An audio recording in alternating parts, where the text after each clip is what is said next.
Olá, boa tarde.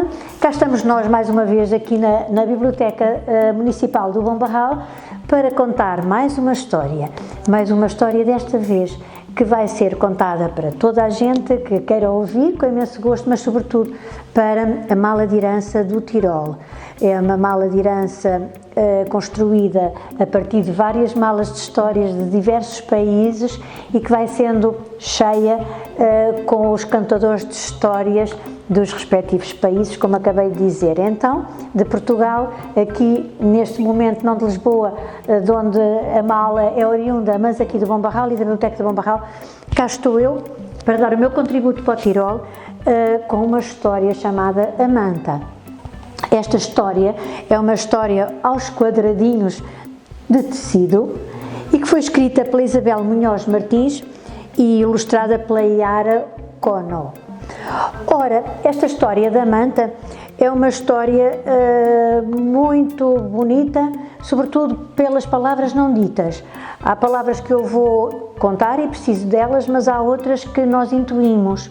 E quando aqui a autora diz uma história aos quadradinhos de tecido, muitos de vós se perguntarão, é uma história, então como é que num livro, papel, como é que é uma história aos quadradinhos de tecido?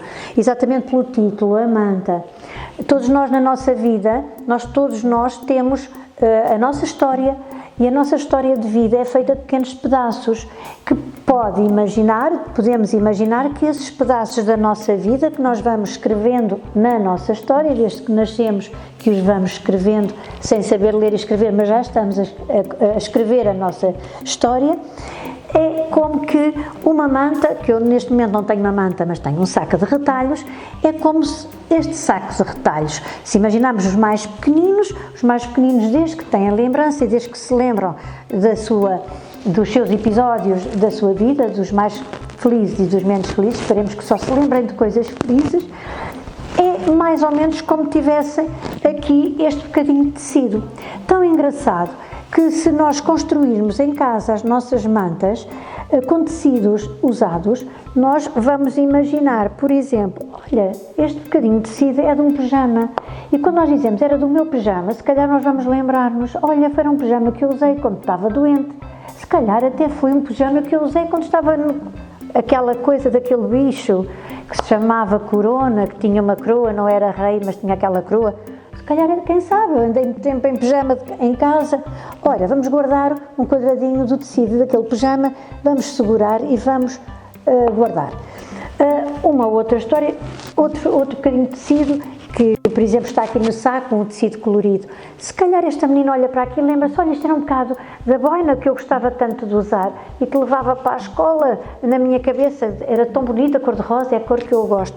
E muitos quadradinhos de tecido unidos constroem este saco, construirão uma manta, também podem construir uma história. Este saco, provavelmente, quem o fez foi com bocadinhos de tecido da sua própria história. E este livro começa assim: a minha avó tinha 2 palácios, 3 quadros de pintores famosos, 3 terras grandes e também terras pequenas. E até tinha algumas joias da rainha. Bom, mas não foi por nenhuma destas coisas que as minhas tias quase que se zangaram quando a minha avó morreu. A minha avó dormia numa cama enorme e, apesar de ser uma mulher pequenina e muito magra, apesar de ter ficado viúva há muitos anos e dormir muitas vezes sozinha, a cama da minha avó era realmente muito grande. Uma vez experimentámos e nela cabiam 4 rapazes, 3 raparigas, 2 gatos gordíssimos, um cão mais ou menos pequeno.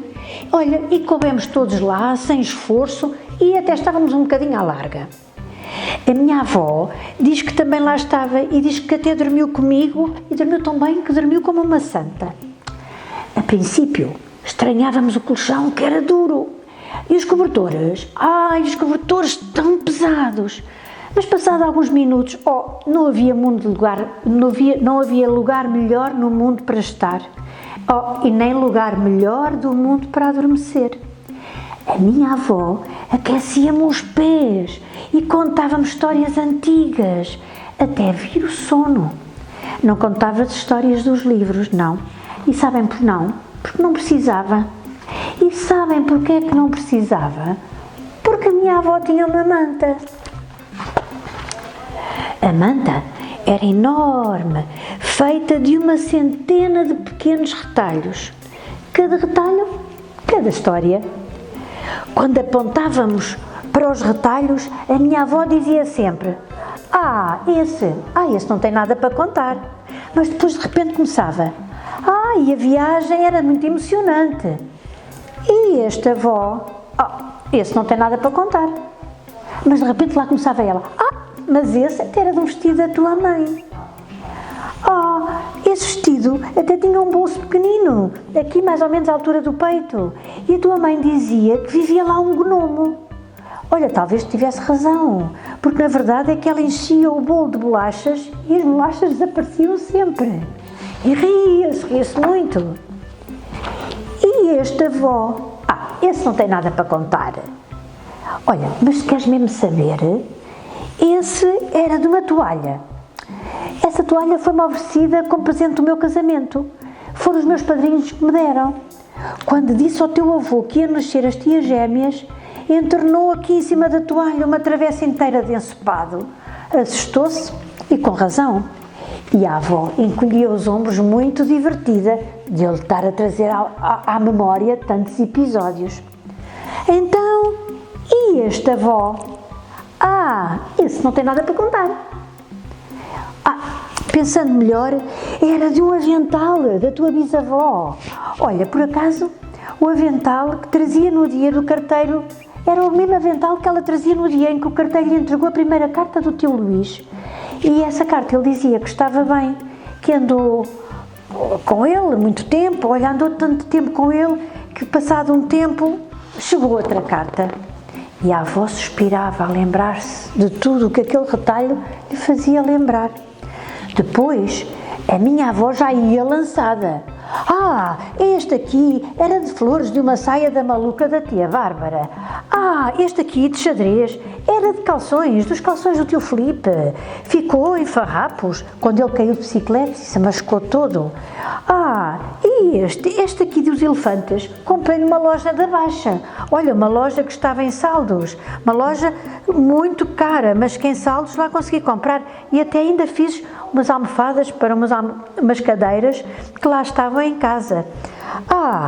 E este salpicado de cerejas? Este era de um saco de praia. Lembras-te? Chegamos a ir à praia com um saco, tinha umas cerejinhas e que normalmente levava o nosso lanche. Era esse. Está um bocadinho descorado o sol, pudera. Era verão, sol da praia. Quando a minha avó morreu, todas as minhas tias queriam a manta. Achavam que a manta era a coisa mais valiosa que lá estava em casa. Até a moaram durante uns dias. Mas depois lá se entenderam porque foram sempre amigas. Mas desde então ficou combinado que a manta fica um mês em casa de cada uma. Nos meses em que cá está na minha casa, vem cobrir a minha cama e é como se eu voltasse a estar com a minha avó e com todas as suas histórias. Há pouco tempo reparámos que há alguns retalhos que estão a ficar velhinhos, estão a ficar rotos, estão a precisar de serem restaurados. Mas pronto, é preciso pensar que ele já é muito velhinho, ainda por cima o meu gato no outro dia deu-lhe uma fúria e olha, ainda tornou o buraquinho um bocadinho maior. Procurei a manta e quando procurei, olha, já não encontrei um tecidinho igual àquele. Eu e a minha avó, as duas, dormíamos lado a lado, até os tecidos adormecerem connosco. E agora é assim que continuo a dormir, sempre lado a lado, como se a minha avó estivesse ali, aos meus pés, e novas histórias chegassem até esta manta. E assim, Vitória, termina mais esta história. Tchau!